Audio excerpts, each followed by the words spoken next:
Right, welcome to the July 17th meeting of the Police and Fire Commission. We'll start with a call to order. We've got Commissioner Russell on video, to the extent that's not visible.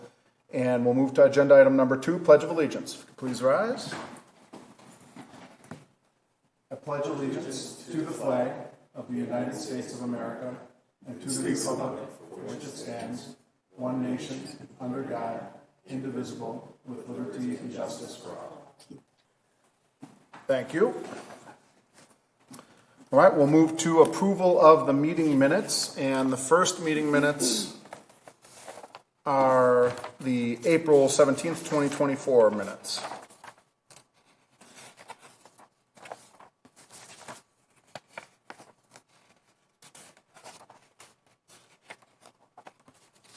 Any comments on those? I noticed on the first page under 3B, I'm sorry, we're approving the June 12th minutes. Sorry. It says Commissioner Banks opposed. I think that was abstained, if I recall, because I don't think you were at the meeting.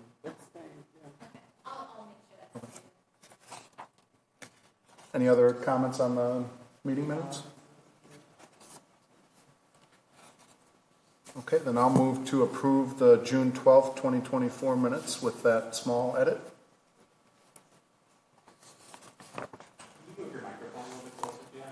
Sorry. So I'll move to approve those June 12th, 2024 meeting minutes. Any discussion? All those in favor say aye. Aye. Aye. Any opposed? Aye. None opposed. Okay. All right, we'll move to agenda item 4, public appearances for non-agenda items. No one online and no one in the room.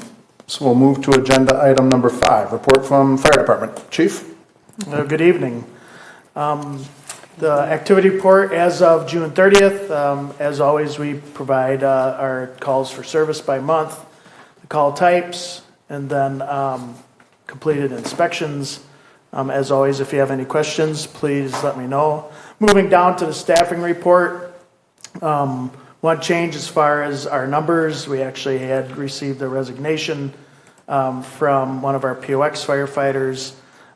He was moving out to Virginia to look for new opportunities along with his significant other, so we hated to see him go, but we are now down to 20 POX firefighters. As of his last shift was just this last week, so that was firefighter McHugh. No leave of absences to report right now, and then tonight we'll in closed session be making a recommendation for to open up the lieutenant's process.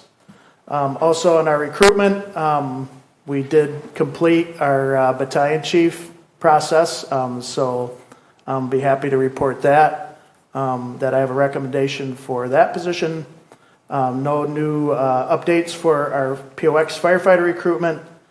And then also we'll have discussions on full-time firefighter recruitment, because after Sarah sent you the agenda, we actually did receive a resignation for one of our full-time firefighters looking to move to a larger department for opportunity there. So then we'll talk about promotions at the same time. Overtime, as you can see, we still managed to keep it at half of what it was last year at this time.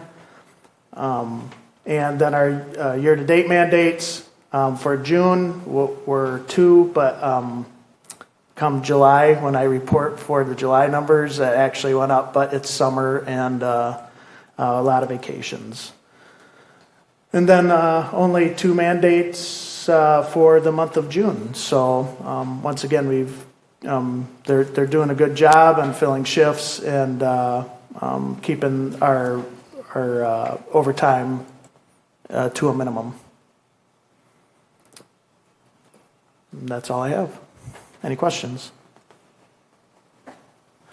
There is one thing that I did promise from last month, and that is organizational chart. So I'd like to hand that out at this time. Thank you, Chief. While Chief's handing that out, any questions or comments on the staffing report? Thank you.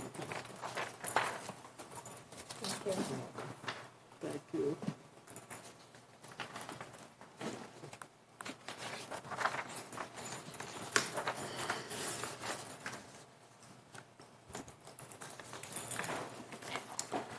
So just to explain this organizational chart, it actually will kind of fit in a little bit better after we're done with closed session. But as of right now, anything in red that is in the boxes is an unfilled position. Everything in black is what we currently have on staff. So this whole chart takes into account all 85 individuals that are on the department. That's to include the 10 support staff members also. So as of coming up here shortly with the battalion chiefs, right now we currently have 2 deputy chiefs, myself and Deputy Chief Kunze, with the beginning of the first pay period coming up in August. All that will transition, as far as Deputy Chief Kunze transition down into that battalion chief position. So that's why one of them is already in black font and the other 2 are still in red until we have further discussions here shortly.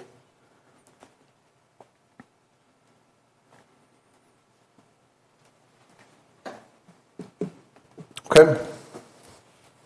Any other questions for the chief?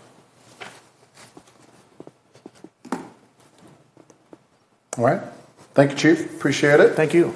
We'll move to agenda item 5B, and I'll move that pursuant to section 19.85 sub 1 sub C Wisconsin statutes, the commission move into closed session for the purpose of considering employment, promotion, compensation, and performance evaluation of any public employee over which the governmental body has jurisdiction or exercises responsibility, more specifically to make a hiring recommendation for a battalion chief and career firefighter, and to notice the commission of the resignation of a career firefighter and paid on call, paid on premises firefighter.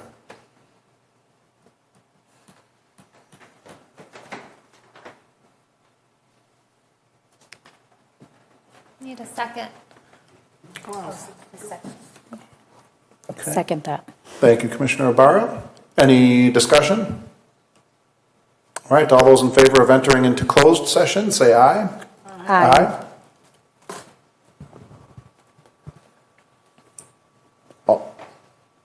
All of those opposed, say nay.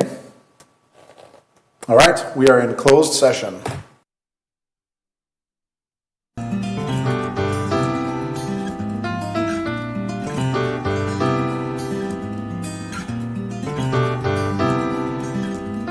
We are back from closed session and moving on to agenda item 5C, open session for action to be taken on items discussed in closed session.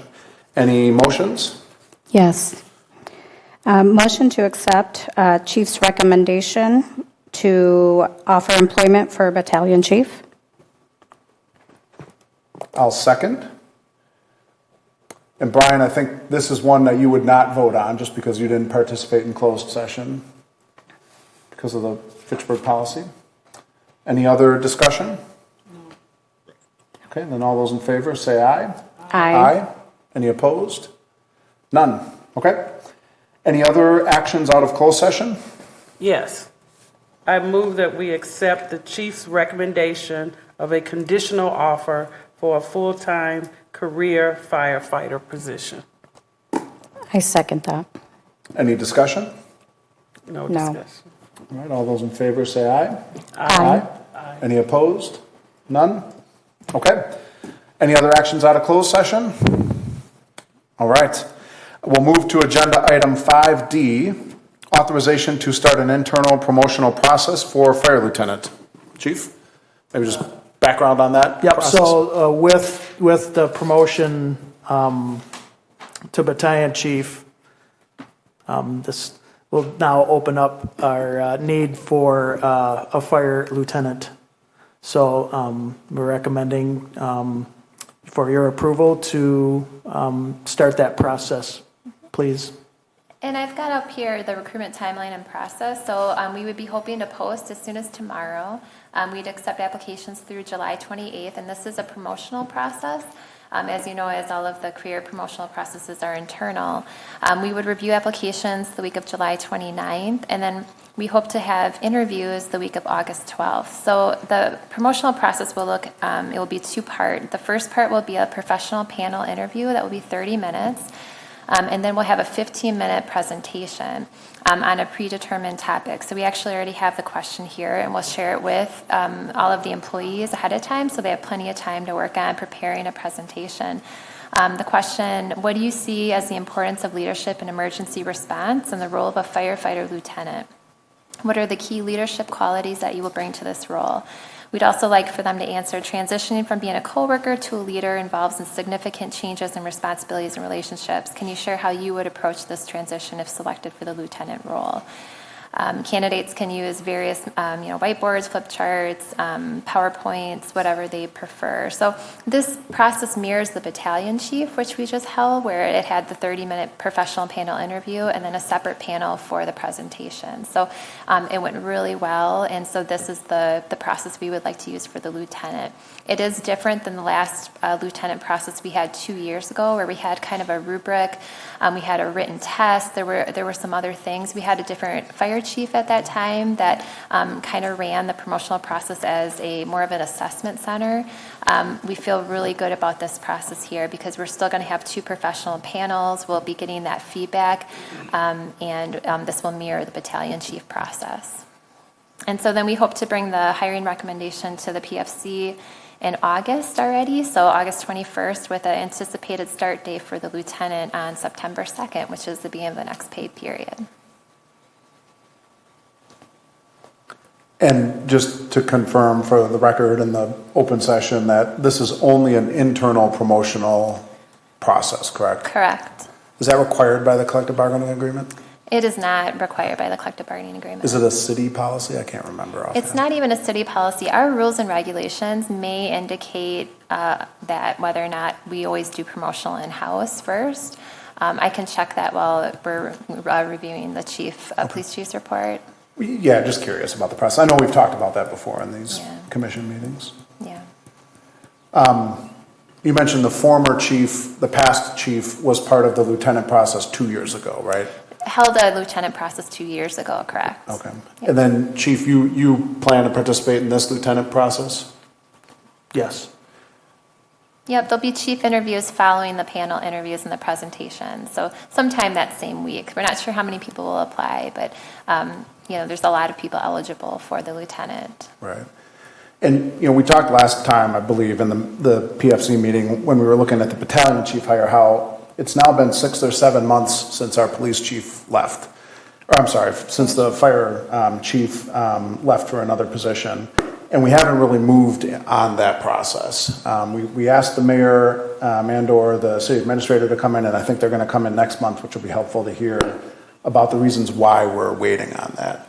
But I assume the chiefs are part of these processes because it is important to leadership in the organization to have people that they can work with that are aligned with them and have the same vision toward the goal of the entire department, but with the chief's leadership. It strikes me as odd that we're filling these positions while having the chief's position sidelined. And I haven't gotten a good enough explanation about why that position is sidelined. So I think that'll be helpful next month. If we can have the mayor in, that'd be great, or the city administrator, or both, just to help us understand why they want to hold that process up. Absolutely. Great questions and concerns. Chad Brecklin, our city administrator, is planning to be at next month's meeting, and he can definitely address that with you.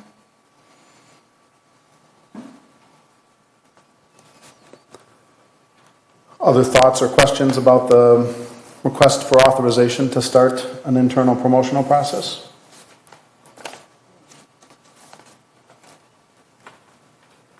Okay. Any motions?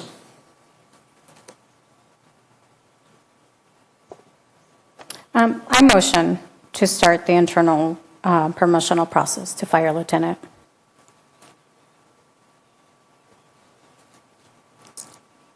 Any seconds? I second. All right, any other discussion? No. Okay, all those in favor of the motion, say aye. Aye. Aye. Any opposed?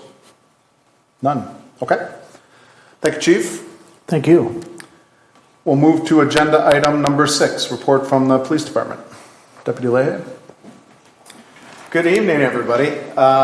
Just jumping right into it, the sworn staffing summary of the police department shows a few less vacancies than we had at the same time last year. We're actually down to 3 vacancies. This wasn't updated as a couple days ago, but we were able to provide a final offer to another candidate who will be starting the academy coming up here on August 12th at Madison College.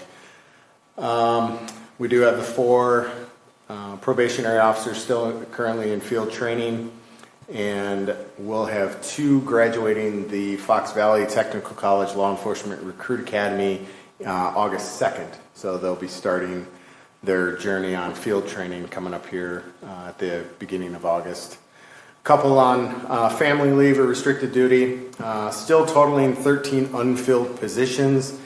Because all the vacancies, those in field training, those at the academy, and those on restricted duty don't count towards the schedule, which does impact our overtime numbers. And Sarah, I know I didn't send that to you for this month, but I know you do have it if you want to provide that.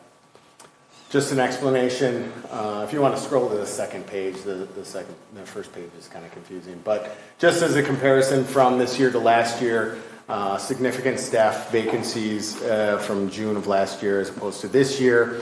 However, the overtime hours did increase based upon the fact that we have so many unfilled positions. We have 13 unfilled positions as opposed to the 11 unfilled positions from last year. We also have a few officers on family leave or restricted duty, and then competing with vacations and time off that officers are more than able to take, as well as in-service. We did have a couple in-service training dates at the beginning of June, which do create a significant impact to the schedule, which increase our overtime numbers. Does anybody have any questions on those 2 reports at this point?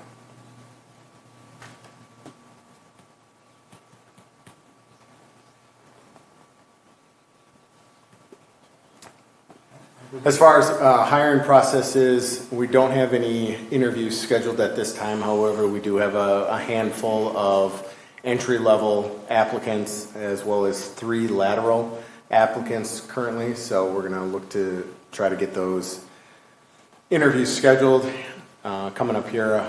You know, as far as the entry level, they wouldn't be available to start any kind of academy until January of next year. So there's a significant downtime for entry levels. However, possibly if those entry level candidates do meet the expectations of the department, then we might move some of those candidates onto a background investigation to see if they fit the department. We also have a small amount of applicants for the police internship position. There was a little hitch in the giddy up of getting that program started, but we're going to try to move to see if the fire department's successful internship program can kind of rub off on the police department. So hopefully we can get somebody in that role, in that position, to provide them some experience, some exposure to law enforcement in our police department, and hopefully get them into a position where they'll feel confident or ready to start a career as a police officer. Any questions about the hiring processes?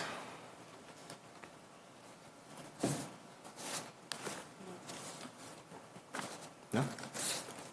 Additionally, we did add the monthly update that the police department's been doing since the beginning of last year. We have placed these updates on our police department website, and I know the chief in the past has sent this update to mayor, city council members, as well as PFC members.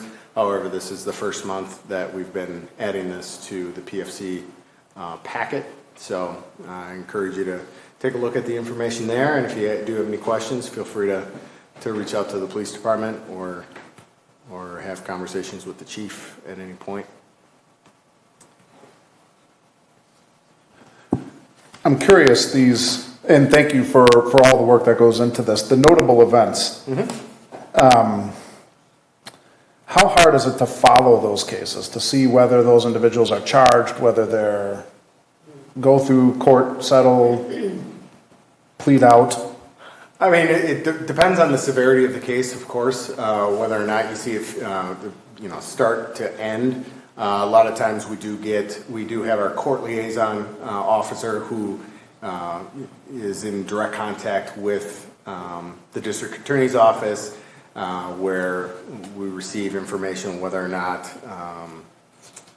officers are going to be needed for any court proceeding that may occur. As far as always getting the direct feedback from the DA's office as far as any charging decisions or any adjudication on any of these cases, it really depends on the case. A lot of times we don't, as an officer, you're not always going to see the end result of a call that you may have been involved in, or made any kind of arrest, or had any impact with any of the victims, because the DA's office does have their victim witness unit as well, so they provide services to the victims as well. So we don't always see that end result, but we do have the knowledge that there are many stops along the way for both the suspect or the arrested person, as well as anybody else that may be involved in that case, most notably the victims. It struck me that of the 6 listed, one has it's a parole violation, which means I think they're on parole for some other crime, and then there's a felony bail jumping for another one, which I think means they're a felon, or Correct. under the process, I suppose, of being charged. And those are people who are back out on our street after doing something previously. Correct. In kind of encountering our law enforcement in Fitchburg. So just an observation. This, to me, thank you for putting this together. It's really helpful. And I know, the commission and council have been getting this for some time. I think it's helpful to have it in the public packet. Yeah, and I encourage, if anybody wants to go see previous months, to just go to our website or sign up for the notifications on the city's website, and anytime they can choose which departments to get notifications from, and anytime we update the website, they will get an email with any of these updates and a direct link to this report.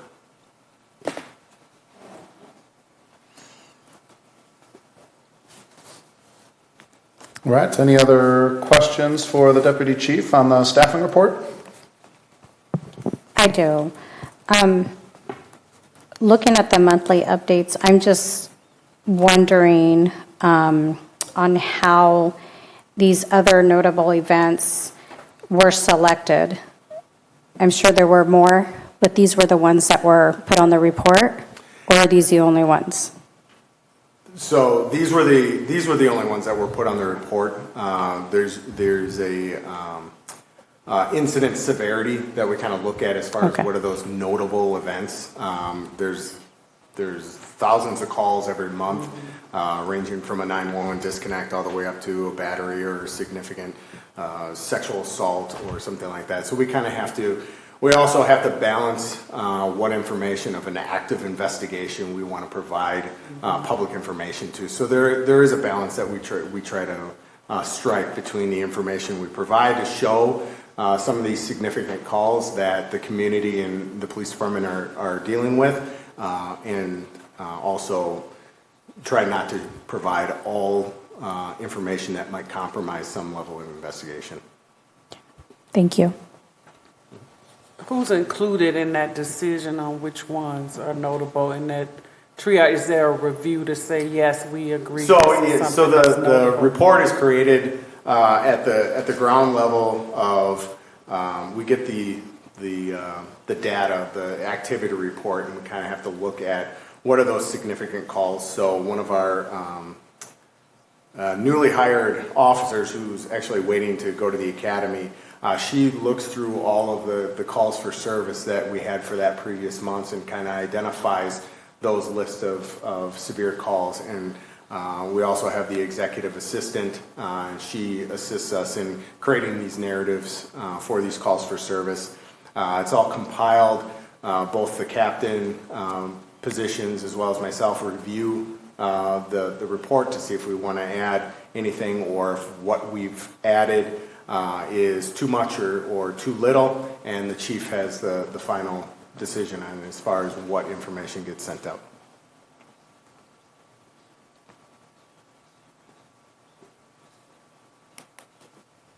So you mentioned you get a lot of calls. If we look on the page 19 of the packet, 6 of 6, it looks like for 2024 in June, there were 1,291 citizen-generated calls. Correct. That's just for 1 month, right? That's correct. 1 month. And then in addition to that, officer-initiated calls were 1,046 for the month of June. Correct. Okay.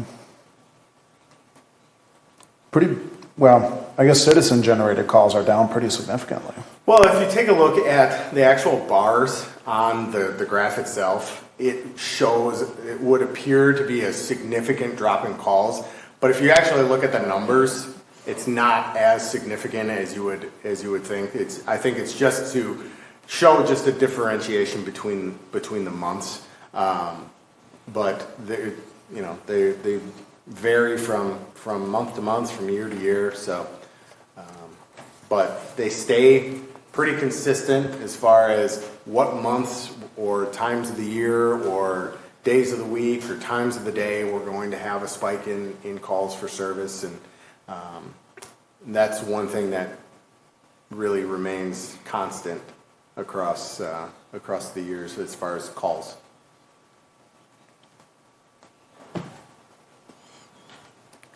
Right, any other questions on the staffing report?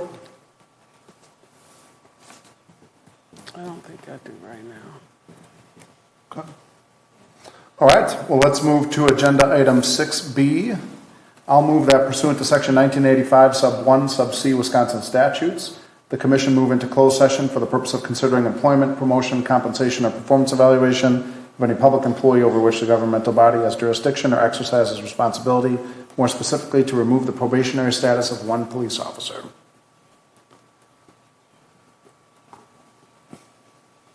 Any seconds? Second. Any discussion? All those in favor say aye. Aye. Aye. Any opposed? None. Okay, thank you.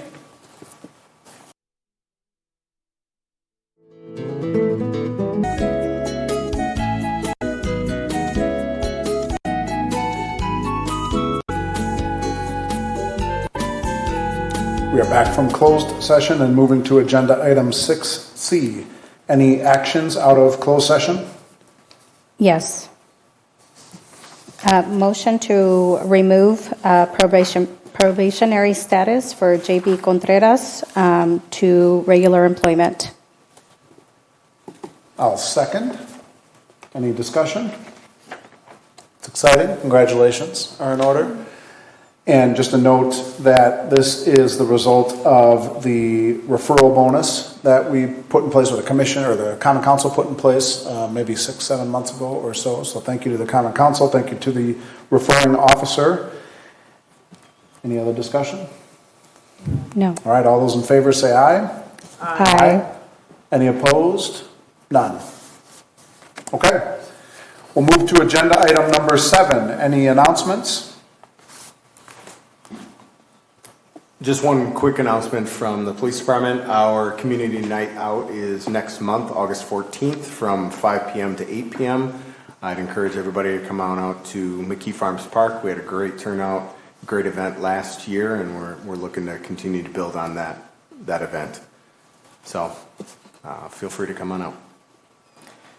One more announcement. We're getting ready for a government week. This is for youth, so middle school to high school age children. So if you have anyone, maybe at home or people in the community, we'll be highlighting this. Basically, they'll be able to job shadow and learn about all the different jobs outside of or in local government once you're done with high school. So we're going to have some hands-on activities. So they're not just getting talked to, but it's Monday through Friday, that whole government week. They can sign up for specific days. So if someone's only interested in public safety, police, fire, EMS, that'll be on Wednesday. So government week is 8/26 through 8/30, and more information will come out, but it's a free event. It'll be really interesting. Our first time doing this, so we're kind of excited. What is the age group? Middle school to high school, so yep. So some more information to come. Great. Any other announcements? Then I will move to agenda item 8 and move to adjourn. I second. Any discussion? All those in favor say aye. Aye. Any opposed? None. All right. Thanks, everyone.